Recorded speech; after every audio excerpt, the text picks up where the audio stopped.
जलते घर को देखने वाले फूस का छप्पर आपका है, कि जलते घर को देखने वाले फूस का छप्पर आपका है, उसके पीछे तेज हवाएं आगे मुकद्दर आपका है। और तेरे कत्ल पे मैं भी चुप था, मेरा नंबर अब आया, और मेरे कत्ल पे तू भी चुप है, अगला नंबर आपका है। क्या आपको नहीं है कि रमेश के मुंह से जो कुछ जबान फिसली और निकल गई? नहीं, अगर रमेश भिदोड़ी गाली नहीं देते तो कोई और गाली देता। अच्छा, हाँ, ये फिक्स था, ये फिक्स था, ये फिक्स था। ये पीछे बैठे हुए आप हर्षवर्धन को देखिए और उनको जो रविशंकर जी को देखिए, वो किस प्रकार से निश्चिंत हंस रहे हैं। उन्हें पता है कि इन्होंने काम कर दिया, इन्होंने काम कर दिया। हमने इतिहास बना दिया कि जिस दिन भारत की नई पार्लियामेंट का उद्घाटन हुआ उस दिन हमने पार्लियामेंट में 11 बार मुसलमानों का आतंकवादी कहा, कटवा कहा, पिंप कहा, न जाने क्या क्या कहा, और वो किसी बीएसपी सांसद को नहीं कहा। ये कहा तो सिर्फ मुस्लिम समाज के एक सांसद को कहा। मैं आपको ये बात बता दूं कि यहाँ पर कुंवर दानिश अली की जगह कोई और होते तो भी यही शब्द होता, क्योंकि इनके दिमाग में एक फितूर भरा हुआ है। फितूर क्या है? क्या चैलेंज करता हूँ मैं, खुल के करूंगा तेरे जुल्म की मुखाफलत। तू वक्त का तख्ता नशिया कोई खुदा नहीं, तुम बहुजनों को पार्लियामेंट में गाली दे के देखो जो गाली दी है। अगर पार्लियामेंट के हमने भी ईंट से ईंट ना बजा दी, 2 अप्रैल 2018 दोबारा याद ना दिला दिया तो हम बाबा साहब के बच्चे नहीं हैं। ईंट से ईंट बजा देंगे, ईंट से ईंट बजा देंगे, आपको याद दिला के देंगे। जिस प्रकार कुंवर दानिश अली कह रहे हैं ना मुझे नींद नहीं आई, उस प्रकार तुम और तुम्हारे सांसद ये कहेंगे कि हमें नींद नहीं आई। क्योंकि अगर उत्तर प्रदेश में बहन जी को गाली दी थी रीता बहुगुणा जोशी ने, फिर उसने यही स्टेटमेंट दिया कि मुझे नींद नहीं आई। बहन जी को गालियां दी थी उत्तर प्रदेश में महेंद्र टिकैत ने, उसने भी यही कहा था नींद नहीं आई। राजा भैया को भी नींद नहीं आई थी, ददुआ को भी नींद नहीं आई थी, और 2 अप्रैल 2018 के अंदर पार्लियामेंट को नींद नहीं आई थी। तो मैं बता रहा हूँ कि बहुजन समाज को नहीं है कि वक्त आने दे बता देंगे तुझे आसमां, हम अभी से क्या बताएं क्या हमारे दिल में है। तो नमस्कार, स्वागत है आपका, संचार इंडिया देख रहे हैं आप, और मैं हूं आपके साथ गौरव राजेंद्र।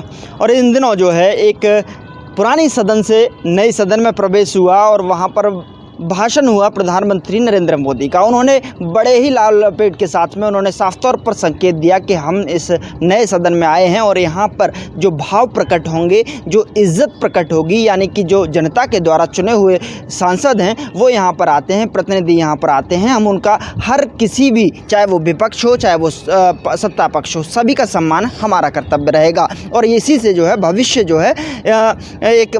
है एक दिशा तय करेगा। लेकिन यहाँ पर जैसे जैसे सदन का स्पेशल सत्र चालू होता है और वहाँ बिधूरी जी की जो जुबान जो है वो थोड़ी सी लड़खड़ा जाती है। थोड़ी सी क्या कहूँ, 1 मिनट में 11 गालियों का जो राउंड सेशन है उनकी तरफ से चलता है, या यूँ कहिए कि गालीबाज सांसद एक निखर कर जो है एक सदन से अपनी आवाज़ उठाता है और साफ तौर पर यह भी कहता हुआ स्पीकर से नज़र आता है कि रिकॉर्ड कीजिए, इसको मैं बाहर देखूँगा। और ऐसे शब्दों का इस्तेमाल जो सदन ने अपने रिकॉर्डिंग से डिलीट कर दिया गया, क्या उसकी निलंबित सदस्यता जाएगी? क्या बीजेपी पार्टी जो है अपने ऐसे सांसद पर कार्रवाई करेगी? सबसे बड़ा सवाल है। चूँकि पीछे देखा जाए तो वहाँ से चाहे वो राघव चड्ढा हो, चाहे वो संजय सिंह हो, चाहे और तमाम जो ऐसे नेता जो कि उन पर ये भी आरोप लगे कि आपने जो है मानहानि समाज की है, तो क्या एक समाज की मानहानि नहीं है? इस पर बातचीत करने के लिए सत्यप्रकाश गौतम यहाँ पर सुप्रीम कोर्ट के वरिष्ठ एडवोकेट हमारे साथ हैं। सर, कैसे लग रहा है आपको? सबसे पहली प्रतिक्रिया।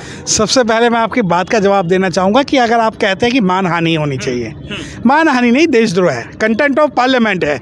आप ये मानहानि किसी इंडिविजुअल, यहाँ कोई ये राहुल गांधी थोड़ी है जिनके खिलाफ मुकदमा दर्ज करके आप जो है इनकी सदस्यता रद्द कर दोगे।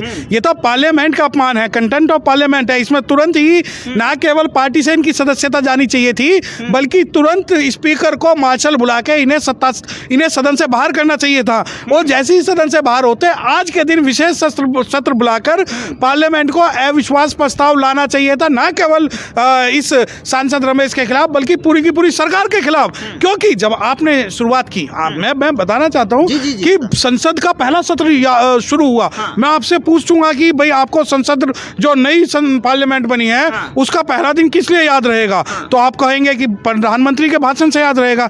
मैं कहूँगा मुझे गालियों से याद रहेगा।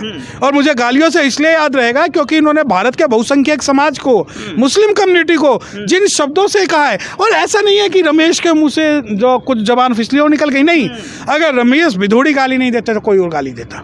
अच्छा, हाँ, ये फिक्स था। ये फिक्स था, ये फिक्स था। ये पीछे बैठे हुए आप हर्षवर्धन को देखिए और उनको जो रविशंकर जी को देखिए, वो किस प्रकार से निश्चिंत हंस रहे हैं। उन्हें पता है कि इन्होंने काम कर दिया, इन्होंने काम कर दिया। हमने इतिहास बना दिया कि जिस दिन भारत की नई पार्लियामेंट का उद्घाटन हुआ उस दिन हमने पार्लियामेंट में 11 बार मुसलमानों का आतंकवादी कहा, कटवा कहा, पिंप कहा, न जाने क्या क्या कहा, और वो किसी बीएसपी सांसद को नहीं कहा। ये कहा तो सिर्फ मुस्लिम समाज के एक सांसद को कहा। मैं आपको ये बात बता दूं कि यहाँ पर कुंवर दानिश अली की जगह कोई और होता तो भी यही शब्द होता, क्योंकि इनके दिमाग में एक फितूर भरा हुआ है। फितूर क्या है कि जिस प्रकार पार्लियामेंट को हमने सेंगोल से शुरू किया, डंडे से शुरू किया, मंत्रोच्चारण से शुरू किया, इसको हम अपना जो है अखाड़ा बनाएंगे, पार्लियामेंट नहीं रहने देंगे। हम इसको वो बनाएंगे कि जिस प्रकार शंभुक ऋषि का गला काट दिया गया और कोई सजा का प्रावधान नहीं हुआ, उसी प्रकार रमेश भिदुड़ी अगर गाली देंगे कुंवर दानिश अली को तो किसी को कुछ नहीं होगा। अब आप कहेंगे नहीं, नोटिस तो दिया है,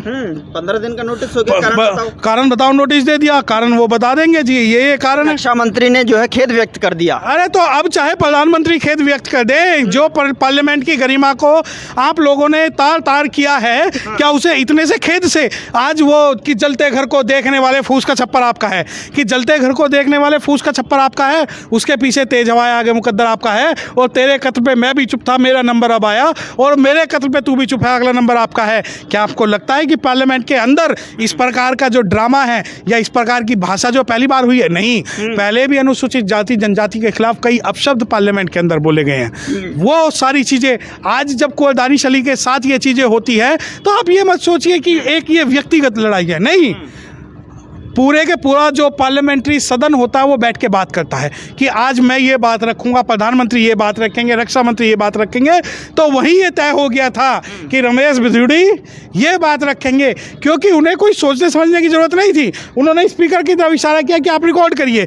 स्पीकर ने भी क्या, स्पीकर को सुनाई नहीं दे रहा था। आप मैंने कई रिसोर्सेज से ये भी सुना है कि जो पीछे हर्षवर्धन बैठे हुए, रविशंकर बैठे हुए, उन्होंने कहा कि हमने तो सुना ही नहीं। वो ये कह रहे हैं अपने फेसबुक वॉल पे कि हमने तो इसे सुना ही नहीं, शोर शराबा ज्यादा था, तो आवाज स्पष्ट तौर पर नहीं। वो देखिए, आप ये देखिए कि पार्लियामेंट में भी बहरे लोग बैठे हुए हैं जो अपने सांसद की आवाज नहीं सुन सकते, वो हमारी गरीबों की, मजलूमों की आवाज क्या सुनेंगे?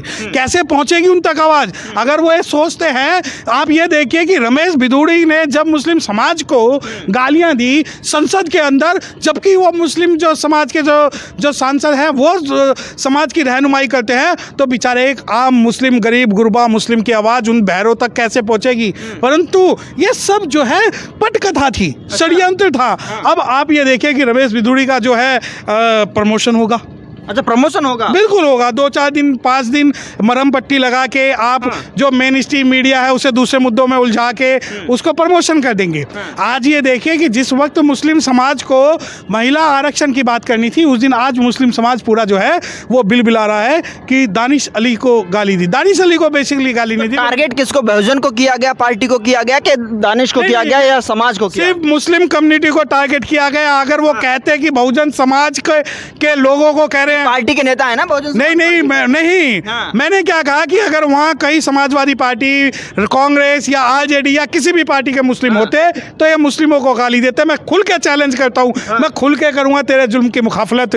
तू वक्त का तख्ता नशिया कोई खुदा नहीं, तुम बहुजनों को पार्लियामेंट में गाली दे के देखो जो गाली दी है। अगर पार्लियामेंट के हमने भी ईंट से ईंट ना बजा दी, 2 अप्रैल 2018 दोबारा याद ना दिला दिया, तो हम बाबा साहब के बच्चे नहीं हैं। ईंट से ईंट बजा देंगे, ईंट से ईंट बजा देंगे, आपको याद दिला के देंगे।